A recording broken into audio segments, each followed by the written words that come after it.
Chers téléspectateurs, chères téléspectatrices, nous sommes vraiment ravis de vous avoir scotché sur vos écrans, sur vos téléphones aussi, parce que nous sommes sur les réseaux sociaux et à la télévision. C'est avec Manseba Télévision que nous sommes en train de travailler en partenariat. Je suis Titi Numbi à la présentation et à la réalisation à Manika Teba.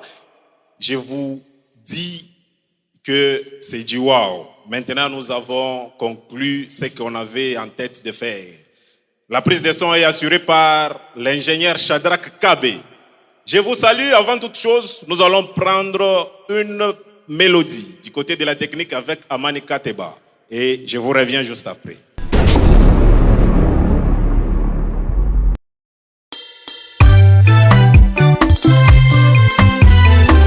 Le Dieu de mon pasteur Caleb, Ebenezer, c'est toi Seigneur. Nakotalela nani mosusu bobele yo Yesu. Alléluia.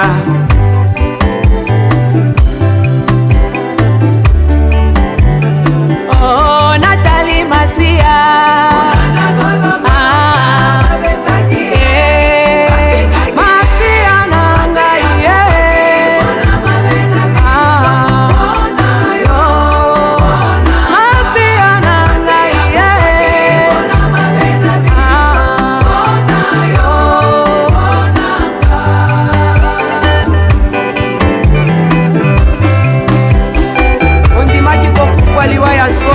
Nazwa bomoya yananga tika na kumisa yo tika na embela yo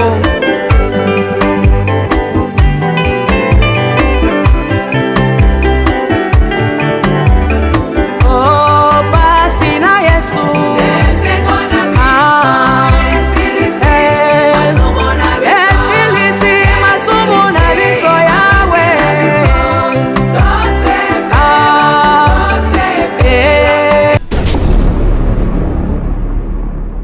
Voilà. Bote muna tufuata. Monasema sana que non, on a disparaître sur les réseaux. Hakuna ma nouveauté. Je vous avais promis que l'actualité artistique, Acti Art, votre émission, inakuya mu live. Bamu Kenya, bamu Kamalondo, bamu Ruashi, Kampemba, golf partout. Tunanza les live. Musicien beauté, soyez les bienvenus. Aujourd'hui, je commence avec un homme de Dieu, un serviteur de Dieu. Lui, c'est monsieur Emmanuel Osenga. Il est évangéliste de l'église évangélique Les Co-héritiers du Christ, paroisse Canaan, qui est dans la commune Rouachi, précisément, sur l'avenue 5, numéro 19, dirigé par l'apôtre Apollinaire Kandé. Cher évangéliste Emmanuel, bonjour. Bonjour, Papa Titi. Vous allez bien? Dieu nous fait grâce, c'est pas vous? Oui, il nous porte aussi dans son cœur, c'est pourquoi nous sommes là. Gloire au Seigneur. Merci beaucoup. Aujourd'hui, vous nous avez apporté un thème intitulé « Les mystères de la parole ». Oui, Papa Titi, nous venons avec les mystères de la parole. Pourquoi le choix de ces sujets? Pourquoi le choix de ces sujets? Uniquement pour répondre à un besoin qui répond à la révélation de Dieu, à l'église du Congo. Oui. C'est que la parole de Dieu doit être restaurée dans les cœurs du peuple de Dieu. Et nous devons replacer la parole de Dieu là où elle doit nécessairement y être. Parce qu'aujourd'hui, avec plusieurs défis que l'église au Congo est en train de subir, ça diminue la capacité de la parole de Dieu. Aujourd'hui, quelqu'un peut croire dans de l'eau, dans des pommes, dans de tout ça, mais il manque cette capacité de croire à la parole de Dieu. Et ce thème, c'est un thème qui vient recadrer et restaurer le cœur du peuple de Dieu à croire à la parole de Dieu et à vivre selon l'identité que Dieu leur donne. Merci beaucoup, vous qui nous suivez à la télévision et sur les réseaux sociaux. Je vous rappelle bien que nous parlons sur le thème « Les mystères de la parole ». Cher évangéliste Emmanuel. Oui, Papa Titi. Nous vous laissons déjà le temps de commencer avec le sujet. Merci. bien avant de décortiquer ce thème, Oui. je voudrais d'abord parler de ce que l'Église au niveau de notre pays est en train de traverser.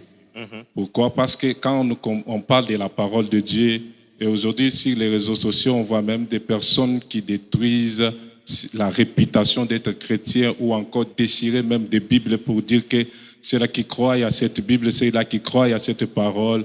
Oui. En d'autres termes, il manque à faire. Mais ce n'est pas ça. Au travers de ce thème qui parle du mystère de la parole, on va relever parce qu'il y a plusieurs mystères. Qui dit mystère, qui dit des secrets. Okay. Qui dit secret, qui dit des choses qui sont cachées. Et parler de ce thème, c'est un thème qui doit être signifié d'abord. C'est un thème qui est biblique. Quand nous lisons Marc chapitre 4, le verset 11, la Bible déclare, c'est Jésus qui dit aux disciples, c'est qu'à vous qu'a été donné de connaître les mystères de la parole, les mystères de Dieu. Quand nous prenons 1 Corinthiens chapitre 4, verset 1 au verset 2, on voit Paul qui est en train de présenter, il dit, moi qui suis parmi les dispensateurs de mystères du royaume de Dieu. Okay. Et donc, nous comprenons que quand on parle de mystères, c'est quelque chose qui est caché. Mais aujourd'hui, on ne va pas parler de plusieurs mystères, on va prendre uniquement 4 mystères qui seront mentionnés dans Jean chapitre 1, du verset 1 jusqu'au verset 4. On peut nous lire Jean chapitre 1, du verset 1 jusqu'au verset 4. On peut nous lire rapidement. Vous avez dit Jean chapitre 1. Jean chapitre 1, verset 1 au verset 4. Au commencement était la parole, et la parole était avec Dieu, et la parole était Dieu. Elle était au commencement avec Dieu. Toutes choses ont été faites par elle, et rien de ce qui a été fait n'a été fait sans elle. En elle était la vie, et la vie était la lumière des hommes. Amen. Amen. Déjà, dans les premiers versets, il y a les tout premiers mystères qu'on va élever pendant cette émission. Okay. C'est le mystère de la divinité. Okay. La Bible dit, au commencement était la parole, et la parole était avec Dieu, et la parole était Dieu. Celui qui écrit cet évangile, il s'appelle Jean.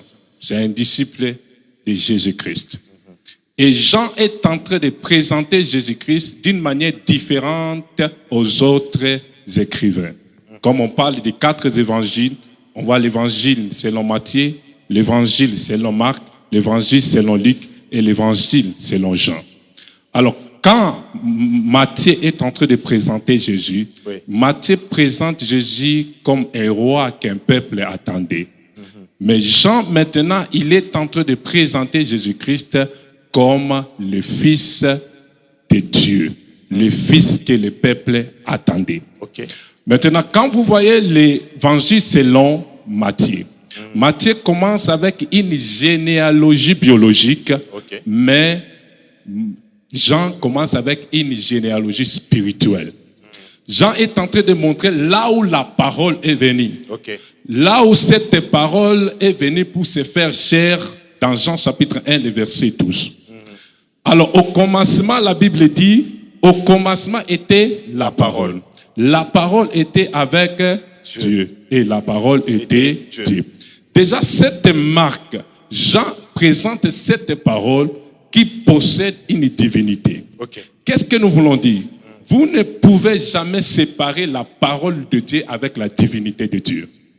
Là où il y a la parole de Dieu, il y a la divinité de Dieu. Là où il y a la parole de Dieu, il y a la présence de Dieu. Okay. Maintenant, ce que j'aimerais dire, comme au verset 12, la Bible dit, à tous ceux-là qui l'ont reçu, à ceux-là qui l'ont accepté, oui. Cette parole leur a donné le pouvoir de devenir des enfants de Dieu. Ouais. Donc, étant un enfant de Dieu, nous devenons des porteurs de la divinité de Dieu. Okay. Ok. Donc, c'est lui qui croit en Jésus-Christ. La parole faite chair. Il est porteur de la divinité de Dieu. Ok. Et partout il est, partout il sera, il marche avec cette divinité. Bien-aimés, vous qui suivez cette émission, j'aimerais vous dire, si vous avez déjà crié au nom de Jésus-Christ, je vous lance et vous donne une bonne nouvelle. Ayant la parole de Dieu dans votre vie, la divinité de Dieu est dans votre vie. Alors, ce qui est dommage maintenant, c'est celui qui a reçu cette semence, qui a reçu cette parole, qui amène cette divinité, mais comment il doit encore marcher dans la sorcellerie? Comment il doit encore être influencé par des effets négatifs impurs? C'est ce que nous venons dire au peuple de Dieu. Parmi ce mystère, le mystère de la divinité, c'est que vous devez croire qu'ayant reçu cette parole, Dieu est dans votre vie. La Bible dit, si cette parole demeure en vous, Jésus est en train de dire, moi et le Père, nous viendrons demeurer en vous. Ok. En réalité, les trois personnes de la Trinité, à celui qui reçoit la parole faite chair, viennent cohabiter dans cette personne. Papa Titi, j'aimerais vous dire, quand nous lisons l'évangile de Jean, le chapitre 1er, le tout dernier verset, Jésus est en train de dire, maintenant vous verrez les anges monter et descendre. Oui. Qu'est-ce qu'il voulait expliquer? Lui, la parole faite chair, à celui qui accepte. Maintenant, les anges qui suivent cette parole seront avec cette personne. Je suis en train de m'étonner des personnes qui portent cette parole, mais qui cherchent à voir des anges. Les anges ne veulent pas vous suivre parce que vous parlez très bien. Oui. Les anges ne peuvent pas vous suivre parce que vous avez une bonne façon de faire des choses. Oui. Mais les anges vont vous suivre parce que la parole de Dieu est dans votre vie. Ils sont serviteurs pour accomplir les desseins de la parole de Dieu. Amen. Alors quand Jésus disait, vous verrez les anges monter. Pourquoi? Parce que cette parole était au milieu de nous. Cette parole, Emmanuel, était au milieu de nous. Et les anges devaient accompagner cette parole. Voilà. Maintenant, quand cette parole est à nous, les anges sont à notre service. Amen. Là, c'est le mystère de la divinité. Amen. On passe au deuxième mystère. Après le mystère de la divinité, le tout deuxième mystère, c'est le mystère de la création. Ça veut dire quoi? Ça veut dire quoi, Papa Titi? Le mystère de la création. La Bible dit que cette parole a créé toutes choses. Oui. Toute personne qui reçoit la parole faite chair, cette parole lui donne la capacité de créer. Par exemple, lui, Dieu, il a créé. Comment est-ce qu'il a commencé à créer les choses? Après, il a créé l'homme en question. Le mystère caché là, c'est comment? Le mystère caché, c'est comment? La parole de Dieu, Oui. tout ce qui a été créé, tout ce qui a été formé, la Bible dit, le monde a été formé par la parole. Ok. Et toutes choses ont été créées par la parole. Alors, cette parole qui crée vient habiter dans la personne. Ok. Et quand cette parole qui crée vient habiter dans la personne, cette parole donne l'habilité à cette personne de créer. Donc, de parler et la chose arrive. C'est quoi les secrets cachés dans le mystère de la création? Les secrets. Le secret dans le mystère de la création, c'est que le pouvoir que la parole nous accorde, nous pouvons dire quelque chose et cette chose y arrive. Pourquoi? Parce que dans la parole, il y a ce pouvoir de créer. Comment est-ce que vous pouvez approuver ça selon la Bible? Selon la Bible, vous pouvez voir, vous pouvez regarder dans la Bible Jérémie. Ok. Dieu lui a dit, je vais te donner des paroles. Je vais te donner des paroles. Parce que cet homme avait peur.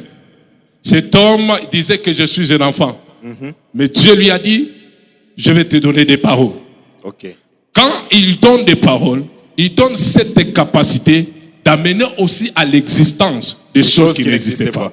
Comme la Bible dit dans Proverbes, que vous avez le pouvoir sur votre langue de dire, de parler à la mort et la mort venir dans votre vie. De parler à la vie et la vie venir dans votre vie. Ainsi comme nous disons dans la Bible, il y a Ézéchiel. Ézéchiel chapitre 37. La Bible déclare que l'Éternel parla à Ézéchiel, fils de l'homme, parle sur ses os.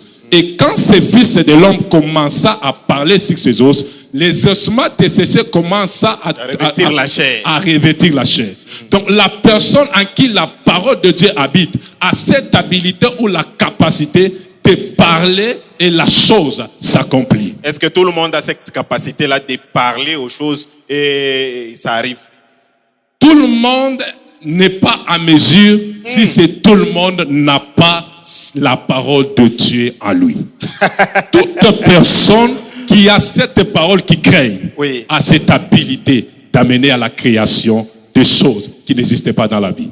Alors c'est pour cela que nous lançons un appel à tous ceux-là qui ont reçu Jésus-Christ comme Seigneur Sauveur, à tous ceux-là en qui le Saint-Esprit est en train de se manifester. Vous ne pouvez pas parler à la légère.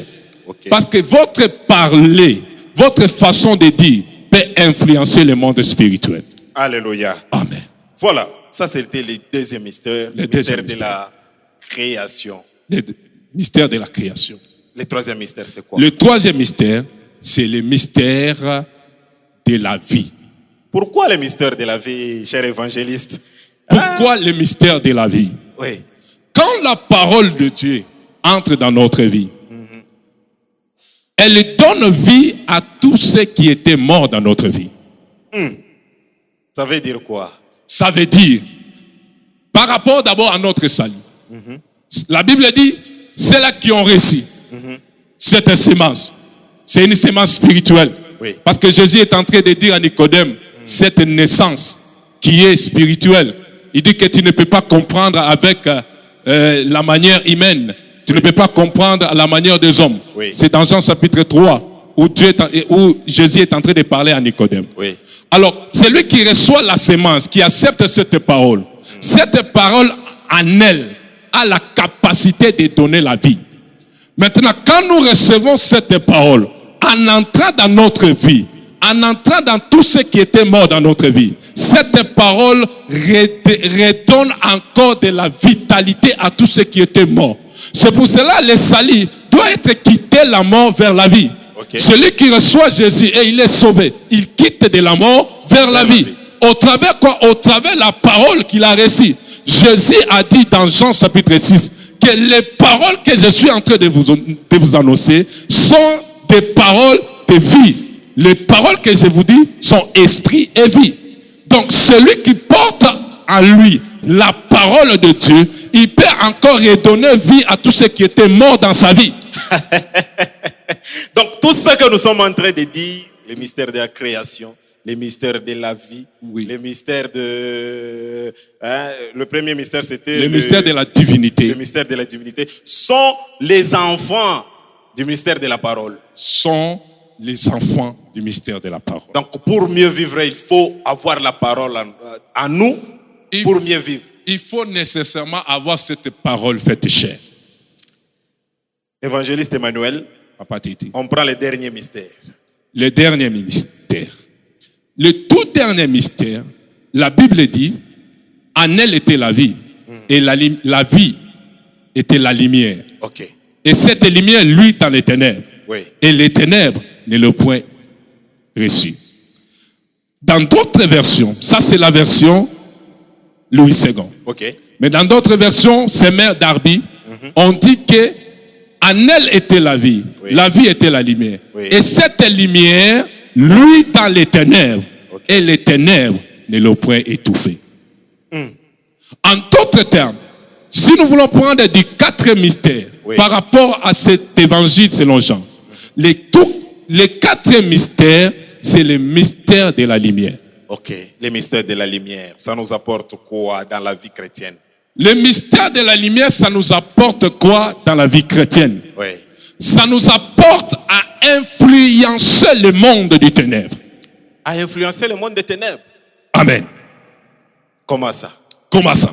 Jésus a dit dans Matthieu chapitre 5, vous êtes la lumière du monde. Ok. On ne peut jamais allumer une lampe pour la mettre sous le seau ou sous la table. Oui. Mais on la met sur la table afin que cette lumière éclaire tout le monde. Ok. Ce que je suis étonné, Papa Titi, jusqu'à aujourd'hui, Oui. c'est qu'il y a des chrétiens qui ont accepté cette parole fétiche, mais qui sont encore sous l'esclavagisme de la sorcellerie. Donc un chrétien, il a déjà cru au Seigneur Jésus-Christ, mais il est esclave de la sorcellerie. Il est esclave de la sorcellerie. C'est ce qui est incompréhensible. Et il y a encore d'autres serviteurs que je te parle, Ok. qui ont peur même des marabouts. Ok. Mais c'est que la parole fait dans notre vie. La parole nous donne cette capacité d'éclairer le monde par nos œuvres. Donc on doit être supérieur maintenant. On doit dominer. Papa Titi, nous rentrons dans l'Ancien Testament. Dans l'Ancien Testament, Papa Titi, il y a une ville qu'on appelle la ville de Goshen. Ok. La ville de Goshen était en Égypte. Oh, vous connaissez très bien. Les Égyptiens n'adoraient pas les dieux d'Israël. Ok. Les Égyptiens avaient des faux dieux. Avaient des dieux qui étaient moindres que celui que nous adorons aujourd'hui. Oui. La Bible déclare, quand l'obscurité pouvait frapper toute l'Égypte, il y avait une seule ville dans laquelle l'obscurité n'entrait pas. Pourquoi? Parce que dans cette ville, il y avait un Dieu tout-puissant. Oui, oui. Et celui qui reçoit la parole, celui qui a cette parole, il est devenu une lumière partout où il est. Il ne peut pas fuir la sorcellerie dans sa famille, mais il sera le premier à chasser cette sorcellerie dans sa famille. Il ne sera pas le premier à fuir la sorcellerie dans son quartier. Il sera le premier à chasser les sorciers dans sa contrée. Aïe, aïe, aïe, aïe, aïe, aïe, aïe, aïe. Voici les 4 mystères de la parole. Amen. Maintenant, évangéliste Emmanuel, Papa Titi. il y a un papa et il y a une maman qui est incrédule jusqu'à ce point et jusqu'à aujourd'hui. Qu'est-ce que vous pouvez lui dire par rapport à la vie chrétienne et par rapport au salut? Parce que le mystère de la parole, si nous comprenons bien, il y a aussi le salut inclus là-dedans. Amen. Donc, il est en train de vous suivre. Qu'est-ce que vous pouvez lui dire pour chuter avec ces 4 mystères? Je peux dire à un frère, à une sœur qui est en train de nous suivre, tu ne dois pas être distrait. La Bible dit, il n'y a pas de salut dans d'autres noms que dans le nom de Jésus. Jésus-Christ, cette parole faite chair dans notre vie, nous donne cette habilité de marcher avec Dieu partout où nous sommes. De parler des choses et des choses nous arrivent selon la volonté de Dieu. Et d'illuminer les ténèbres partout où il y avait des ténèbres et là où il y avait la mort, d'appeler la vie.